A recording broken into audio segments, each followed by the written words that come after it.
국내에 전자담배가 들어온 지 10여 년. 냄새가 덜 나고 담뱃재가 없는 전자담배를 선호하는 사람들이 늘어나고 있습니다. 아무래도 초기 목적은 금연 부분이 조금 크고요. 건강 생각이 제일 좀 강했고 좀 줄여봐야겠다라는 생각이 제일 컸던 것 같아요. 정말 전자담배가 일반 담배보다 덜 해로울까요?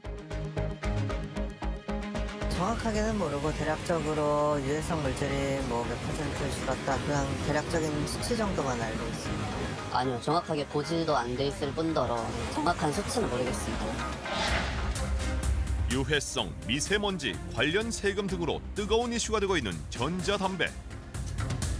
하지만 논란만 될 뿐 전자담배의 명확한 규제와 기준에 대한 논의는 수년째 제자리 걸음입니다. 담배의 정의가 어떻게 바뀌어야 되냐면 니코틴 규제라고 하는 용어로 바뀌어야 되는 상황입니다. 그러니까 담배 제품을 규제하는 게 아니라 니코틴 그 자체에 대한 규제 정책들이 필요하지 않느냐. 20, 30년 정도의 역학 연구가 축적이 돼야 되기 때문에 장기형은 아무도 몰라요. 기기도 다양하고 방식도 다양하고 흡입 형태도 다양하기 때문에 하나 이렇게 뭐 단일하게 얘기하기 좀 어려운 측면이 있습니다. 국내 출시 이후부터 끊이질 않는 논란과 그로 인해 사용자들에게 혼란을 주는 전자담배에 대해서 짚어보고 전문가와 함께 문제의 해법을 모색해 봅니다.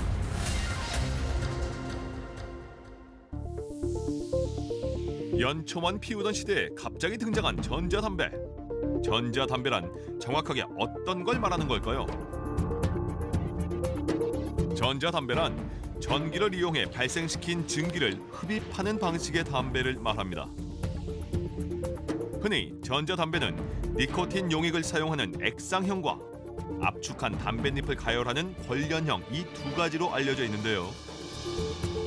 액상형 전자담배의 경우 2003년 중국에서 출시 후 2008년 국내에 처음 판매되기 시작했고 권련형 전자담배는 2017년에 출시됐습니다. 그동안 전자담배의 유해성을 놓고 정부와 업계 간 신경전이 팽팽했는데요. 2018년 식약처는 권련형 전자담배 유해성에 대한 연구 결과를 발표하면서 일반 담배에 비해 하루 수치가 높아 인체에 악영향을 끼친다고 분석했습니다. 이에 한 담배 업체는 연구 결과에 신뢰성 문제를 제기하면서 소송전을 펼치기도 했습니다. 또 2019년엔 보건복지부에서 액상형 전자담배의 일부 제품이 중증 폐질환을 유발한다는 이유로 사용 중지 강력 권고를 내렸는데요. 그 후 전자담배 측은 한국의학회지가 낸 중증 폐질환 사례는 없다는 결론을 내세우기도 했습니다. 그리고 2022년 이번엔 미세먼지가 논란의 중심에 섰습니다. 질병관리청이 액상형 전자담배가 다른 담배에 비해 미세먼지를 더 많이, 더 멀리 배출한다는 연구를 발표했는데요. 즉, 액상형 전자담배가 미세먼지와 초미세먼지를 많이 배출하고 확산 거리도 길어 간접 흡연 피해를 줄 가능성이 높다는 뜻입니다. 이에 전자담배 업계는 즉각 반박에 나섰습니다. 전자담배에서 나온 거는 수증기거든요. 수증기를 초미세먼지로 본다라고 전제해 놓고 했기 때문에 그건 말도 안 되는 거죠. 그러면은 가습기는 초미세먼지를 발생하는 최고의 기계라고 할 수 있죠. 가습기에서 나오는 증기를 초미세먼지라고 얘기한다면은 그건 말도 안 되는 거잖아요. 소화기관으로 보내는 것과 그 화학물질을 기화시켜서 호흡기로 들여 마시는 건 전혀 다른 문제라는 거죠. 담배 관련에 들어있는 것도 아직도 모르는데 액상형 전자담배에 들어있는 성분이 무엇인지도 모르고 그게 어떻게 작용할지에 대해서도 특히 호흡기로 들어갔을 때의 작용 문제에 대해서도 우리가 알지 못하는 상황에서 독성 물질의 양만 가지고 덜 위험합니다라고 얘기하는 것은 위험할 수 있죠.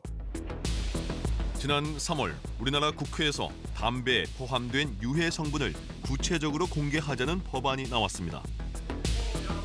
담배 유해 성분 공개는 윤석열 대통령의 대선 공약 사항 중 하나이기도 한데요. 세계보건기구에 따르면 담배에 포함된 발암 물질은 최소 70종. 현재 국내법상 담뱃값에 표시해야 하는 성분은 니코틴과 타르, 비소, 벤젠, 니켈, 카드뮴, 나프티라민, 비닐, 클로라이드까지 8종입니다.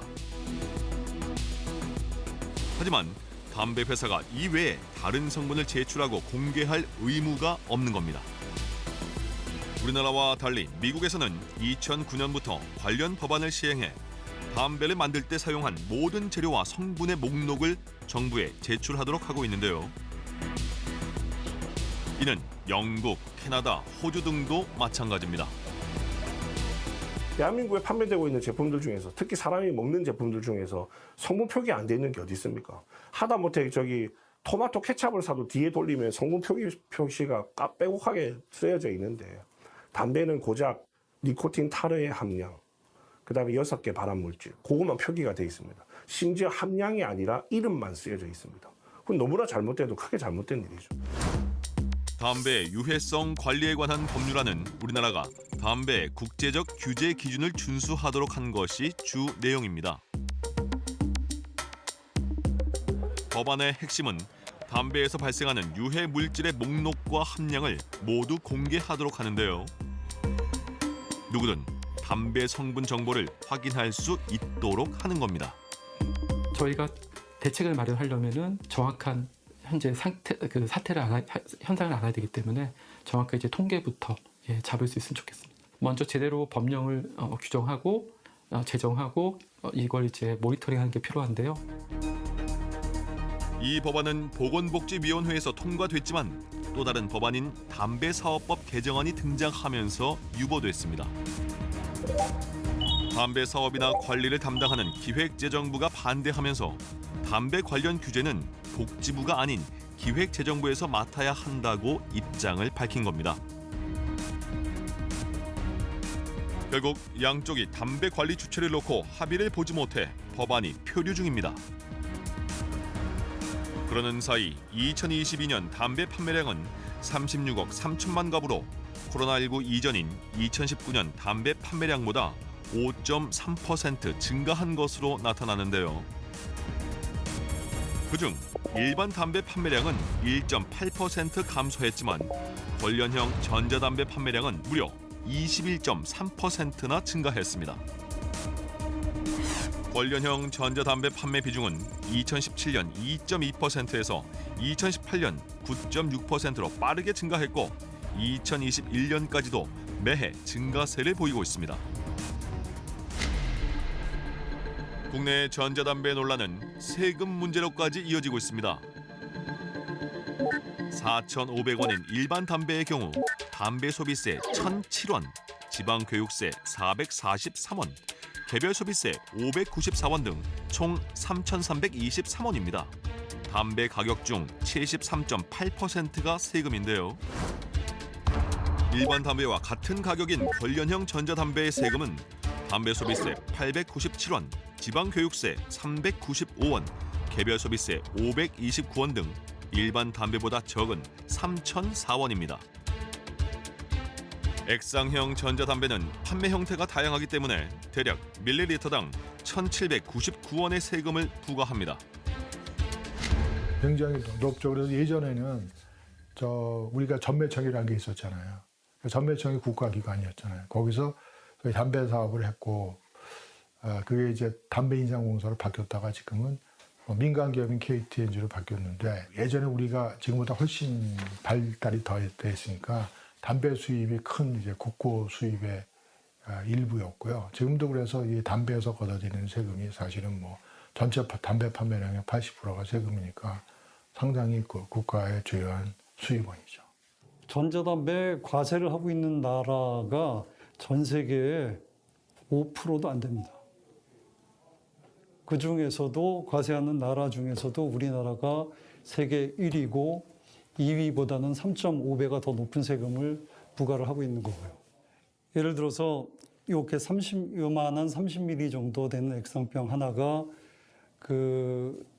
한 보루 정도 되는 양이라고 볼 수 있거든요. 연초담배로 보자면요. 근데 여기에만 붙는 게 1ml당 1,799원에서 대략 54,000원의 세금이 붙게 됩니다. 세금만 54,000원이기 때문에 그 유통 마진이라든가 합쳐진다면은 근 10만 원이 될 수도 있고 이거를 10만 원에 판다면은 아무도 구매를 하지 않겠죠. 담배 세금이 과하다는 주장이 계속되는 가운데 불법 담배 제품들이 우후죽순으로 나오고 있는데요. 세금을 피하기 위해 담배 규제 대상이 아닌 합성 니코틴만 사용하거나 허위 신고를 하는 사례가 적발되고 있습니다. 비과세 니코틴을 사용함으로써 저희가 이제 과도한 세금을 벗어날 수 있기 때문에 시장이 이렇게 점점 편법 시장으로 내몰리게 된 것입니다. 저희가 무슨 세금을 내려달라 싸게 해달라 하는 것이 아닙니다. 월드와이드 기준으로 저희가 버는 것만큼 매출 대비 세금을 낼 수 있게만 해달라는 겁니다. 합리적으로 세금이 부과되기 시작할 때 이 과세뿐만이 아니라 여러분들이 염려하시는 이런 규제 부분들도 같이 해결이 될 수 있고요. 이 시장에서도 적법한 규제를 따르면서 매출 대비 적법한 세금을 납부할 수 있도록 될 것이라고 저는 판단합니다. 일반 담배에서 전자담배로 바꾸는 사용자가 늘고 있는 만큼 제조 및 유통 과정을 투명하게 알리고 적정한 세금 개편 논의를 요구하는 목소리가 높아지고 있습니다. 전자담배 판매량이 증가하면서 주목해야 할 한 가지가 있습니다. 바로 담배 사용자들이 전자담배를 선택하는 이유인데요. 아무래도 초기 목적은 금연 부분이 조금 크고요. 그래도 연초보다는 조금 더 유해성이 낮다 보니까 계속해서 피게 되는 것 같습니다. 효과는 있나요? 금연 효과? 사실 금연 효과는 크게 모르겠는데 아무래도 피는 양이 조금 줄은 부분은 있는 것 같습니다. 전자담배예요. 액상형 전자담배. 금연 효과는 좀 있어요? 네, 아무래도 조금 더 있는 것 같아요. 연초는 좀 많이 필 때는 뭐 한 번에 3개도 피고 2개도 피는 편이라서 이거는 피다 보면 목이 좀 아플 때가 있거든요. 그때는 딱 끊고 들어가면 되는 거라서 이게 조금 더 나은 것 같아요. 연초를 피다가 이제 좀 건강 생각한다고 액상으로 가는데 액상하고 좀 부족하다 보니까 관련형으로 다시 넘어오게 됐는데 이것만 피다 보면은 또 술자리거나 하면은 그래도 연초 생각이 나긴 하더라고요. 금연을 위해 관련형 전자담배를 구입했지만 일반 담배와 함께 피우는 이중 흡연자가 47%, 여기에 액상형 전자담배까지 이용하는 삼중 흡연자가 약 34%에 달할 정도로 다중 흡연자가 상당수인 것으로 나타났습니다.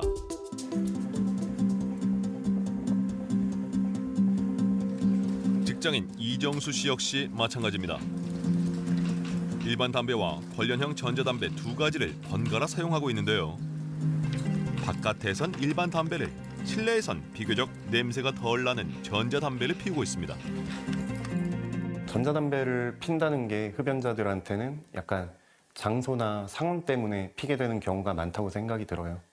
그래서 차에서라든지 이럴 때 피면은 시트에 냄새도 안 남고 이런 용이함이 있기 때문에 피는 거지 사실 금연의 목적은 아니라는 생각이 들고요. 차라리 더 금연 껌이라든가 그런 대체품들이 있는데 굳이 전자담배를 대체품으로 골랐다는 거는 조금 그냥 일종의 그냥 자기 위로 같은 느낌이라고 생각을 합니다, 저는. 오랫동안 담배를 피워왔지만 사실 담배의 성분을 잘 모르고 있다는 이정수 씨. 전자담배 역시 그저 지인의 추천으로 접하게 됐답니다. 정말 모르고 피죠. 모르고 피고 일산화탄소, 니코틴 그 정도? 어차피 해로운 건 다 인지하고 있으니까요. 근데 의식적으로 사실 흡연자들이 그걸 보고 피울 거라고 생각이 들진 않고요. 저도 그렇기도 하고. 사실 성분은 이미 피우고 있는 입장에선 의미가 없는 것 같아요. 중독이 되어버렸으니까. 이정수 씨는 일반 담배를 피웠을 때보다 오히려 일반 담배와 전자담배를 번갈아 피우는 지금 담배를 더 많이 피우고 있습니다. 일반적으로 권련을 피다가 전자담배로 넘어가시는 분들의 심리적인 내용들은 크게 두 가지인데요. 첫째는 냄새가 나는 게 싫어서, 두 번째는 끊고 싶어서요. 그 말은 결국 내가 담배를 끊기 위해서 이 담배로 넘어갔는데 끊는다기보다는 상황에 따라서 두 개를 같이 쓰게 돼요. 그러다 보니 니코틴에 노출되는 양은 더 많아졌어요. 원래는 끊고 싶었는데 니코틴 중독이 더 가중이 돼버린 거예요. 이제는 이 사람들이 더 끊기가 힘든 상황이 돼버렸죠. 기본적으로 여러 연구를 보면요. 한 가지 담배를 피우시던 분에 비해서 2가지 또는 3가지를 동시에 피우시는 분은 니코틴 의존도가 더 높게 나오고요. 예, 그래서 혈중 니코틴 농도 좀 더 높게 나옵니다. 몇 가지 연구들을 보면은 이렇게 2개 또는 3가지 담배를 같이 피우시는 분에서 뭐 대사증후군이라든지 또 이런 몇 가지 지표들이 또 뭐 지방간이라든지 또는 뭐 폐질환이라든지 안 좋은 지표 나오는 결과들이 지금 보고된 것들이 좀 있습니다. 더욱 심각한 문제는 담배를 담배처럼 받아들이지 않는 청소년이 늘어나고 있다는 점입니다. 특히 복숭아향, 수박향 등 다양한 맛이 나는 액상형 전자담배가 청소년 사이에서 인기를 끌고 있는데요. 지난해 전국 청소년 6만여 명을 조사한 결과 최근 한 달 새 담배를 피운 적이 있다고 답한 비율이 남학생 7.3%, 여학생 3.4%였는데 그중 절반 이상이 액상형 전자담배를 피운 것으로 나타났습니다. 청소년이 액상형 전자담배를 쉽게 접할 수 있는 이유 중 하나는 국내법상 액상형 전자담배가 담배로 정의되지 않기 때문입니다. 담배사업법에서 담배란 연초의 잎을 원료로 제조된 담배를 말하며 이에 해당하는 담배만을 관리 대상에 포함합니다. 때문에 연초의 잎이 아닌 줄기, 뿌리, 합성 니코틴 등의 원료로 만들어진 액상형 전자담배의 경우 관리가 되지 않고 있는 실정입니다. 프로필렌 글리콜, 베지터블 글리세린, 그다음에 맛과 향을 내는 향신료 그런 액상들이 있겠죠. 그다음에 거기에 이제 니코틴 원액을 사서 4가지 이 액상만 있으면은 본인이 자기 마음대로 제조가 가능하기 때문에 그렇게 사는 게 훨씬 더 쌉니다. 그리고 많은 양을 만들어낼 수 있고요. 저희는 더 이상 줄기 니코틴을 쓰지 않습니다. 저희는 화학 반응을 이용해서 만든 합성 니코틴을 사용합니다라고 하면서 판매를 하기 시작한 거예요. 그래서 이제 합성 니코틴 시대가 온 겁니다. 현재 국내 담배법상 담배는 편의점 등 소매점에서만 광고 마케팅을 할 수가 있고 담배 광고물이 밖에서 보이게 할 경우 처벌을 받습니다. 하지만 액상형 전자담배는 담배가 아닌 유사 담배로 규정하고 있기 때문에 온라인에서 광고, 마케팅하는 모습을 쉽게 찾아볼 수 있습니다. 또한 액상형 전자담배는 제품 뒷면에 청소년 판매 금지 문구만 담겨 있을 뿐 건강 경고나 금연구역 사용 금지 표기를 적용할 수 없습니다. 판매하는 행태에 대한 문제 해결 안 되고요. 어떤 것도 손댈 수 없는 정책이 들어갈 수 없고 규제도 가능하지 않는 영역이 돼버리기 때문에 아무것도 할 수 없는 그런 문제가 되는 겁니다. 이게 계속되면 사용자들 보호도 할 수 없고 산업계 보호도 할 수 없고 시장 자체는 엉망진창으로 만들어지는 상황이 계속 유지될 수밖에 없는 겁니다. 액상형 전자담배는 유사 담배이기 때문에 공산품으로 분류돼 자판기나 무인 점포에서도 구매할 수가 있는데요.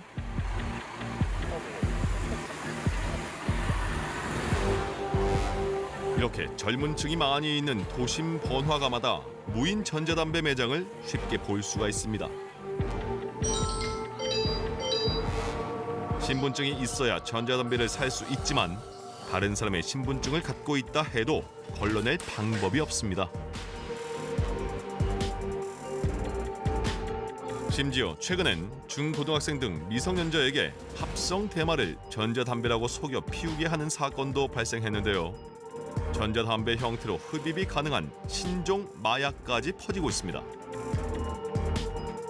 액상형 전자담배에 대한 논쟁에서 가장 우려되는 부분이 청소년들에 대한 영향이죠. 저희가 이제 게이트웨이라고 보통 얘기하는 일종의 담배로 들어간 입구를 이런 액상형 전자담배가 제공한다라고 생각을 하는 거죠. 그래서 처음에는 액상을 피우다가 이후에는 니코틴 의존도가 강화돼서 더 센 담배 그러면서 이제 문제가 되는 케이스인 것처럼 담배도 이제 그런 것들을 우려하는 분들이 많이 있습니다. 담배 시장이 빠르게 변화하고 사용자의 행태 역시 달라지고 있습니다. 국민 건강 보호와 소비자의 알 권리를 위해 실질적인 대책을 마련해야 합니다. 담배는 나쁜 거죠. 그래서 담배를 그냥 규제하는 게 옳은데 끊을 수 없는 사람에 대한 대안을 마련해줘야 되는 거 아니냐. 거기에 맞춰서 적절한 규제라는 것이 맞다. 담배 제품을 규제하는 게 아니라 니코틴 그 자체에 대한 규제 정책들이 필요하지 않느냐라고 하는 것이 전 세계적인 어떤 동향이고 트렌드라고 얘기할 수 있고요. 최근에 얼마만큼 담배가 발전해 있는지에 대해서 관심을 가져주시면 이 문제들이 더 국민적 여론들이 만들어지고 사회적 문제로서 우리가 어떻게 해결해야 되는지 그 다음 단계를 논의할 수 있는 그런 기회들이 오지 않을까 생각합니다.